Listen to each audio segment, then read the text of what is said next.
Olá pessoal, tudo bem? Nossa aula hoje será sobre União Ibérica e invasão no Brasil colonial. Bom, primeiro momento, o que foi a União Ibérica?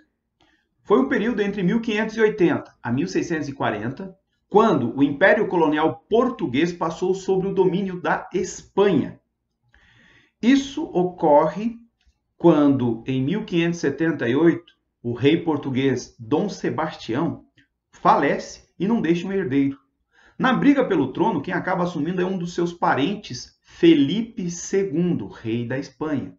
É ele que concretiza a chamada União Ibérica a partir de 1580.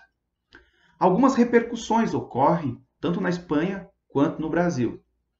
Por exemplo, a Espanha, ela acaba se transformando num dos mais poderosos impérios do mundo daquela época, especialmente por causa dos lucros com as atividades, né, dos territórios coloniais, como a exploração do metal precioso da América, a produção do açúcar brasileiro também foi explorado pelos espanhóis, assim como o comércio com as especiarias lá no Oriente.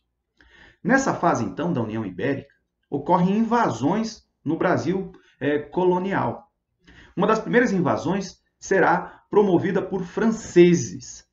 Há uma tentativa dos franceses em ocupar o norte do Brasil, no litoral do Maranhão, onde eles acabam até fundando uma comunidade que eles vão chamar de São Luís, em homenagem a um dos seus reis.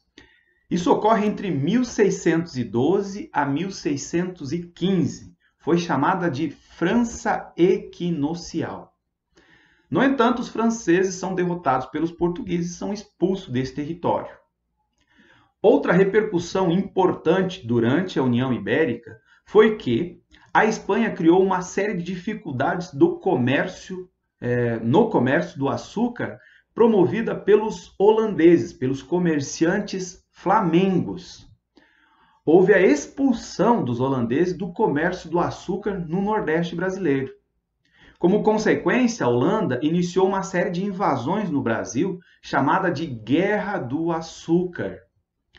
Merece destaque nesse contexto que os holandeses possuíam uma companhia que comercializava o açúcar, que monopolizava o açúcar, não somente o comércio, mas também o financiamento de engenhos e da compra de escravos, assim por diante. A chamada Companhia das Índias Ocidentais. Esta companhia, junto com o trono holandês, em 1624, tentam dominar Salvador. Há uma das primeiras tentativas de atacar Salvador e controlar a produção do açúcar. Aproximadamente um ano. No entanto, eles não conseguem a ocupação, abandonam. E em 1630, invadem e atacam Pernambuco. Em poucos dias, eles acabam dominando, por exemplo, a cidade de Olinda. Na seguida, eles vão ocupando o interior do Nordeste brasileiro e eles vão estabelecer-se desde Pernambuco até as proximidades do Maranhão como terras holandesas. Merece destaque que, após a dominação holandesa das terras do Nordeste, Pernambuco, principalmente, passaram sob o domínio e administração de Maurício de Nassau, o maior representante das companhias das Índias Ocidentais no território brasileiro. É ele que vai organizar, a partir de então, a produção do açúcar, como financiamento, tanto para a compra e recuperação dos engenhos que foram destruídos nessas guerras do açúcar, como a compra de escravo, como financiamento para os senhores de engenho. É no governo dele que também virão, ou é incentivado, a vinda de cientistas e artistas para o Brasil. Nessa época ocorre uma certa tolerância religiosa, especialmente no Nordeste holandês, permitindo a vinda de judeus. Merece destaque, por exemplo, que essas missões artísticas e científicas, alguns pintores passaram a ser os primeiros a retratarem ou mostrar um pouco do Brasil colonial. Frans Post e Albert Eickhout. Estes dois, claro, eles vão pintar um pouco do Brasil a partir da visão do europeu. Durante este período, os holandeses não limitaram somente o seu controle sobre o Nordeste. Eles acabam também dominando regiões lá na África, principalmente Angola. e nesse momento eles acabam também sendo os principais comerciantes de escravos nessa região. Nesse momento, aqui no interior do Brasil, no interior da colônia, ocorrerá uma intensa ação dos chamados bandeirantes em busca do indígena para tratá-los como escravos. O declínio e expulsão dos holandeses no Nordeste brasileiro começa a partir de 1640. Neste ano, ocorreu a restauração de Portugal, isto é, surge um novo rei para Portugal, Dom João IV. Bom, os portugueses, na figura do rei, iniciam um processo de negociação, de acordo com a Holanda. No entanto, aqui no Brasil, no Nordeste holandês, acusado por má administração, Maurício de Nassau é demitido. O ano é 1644.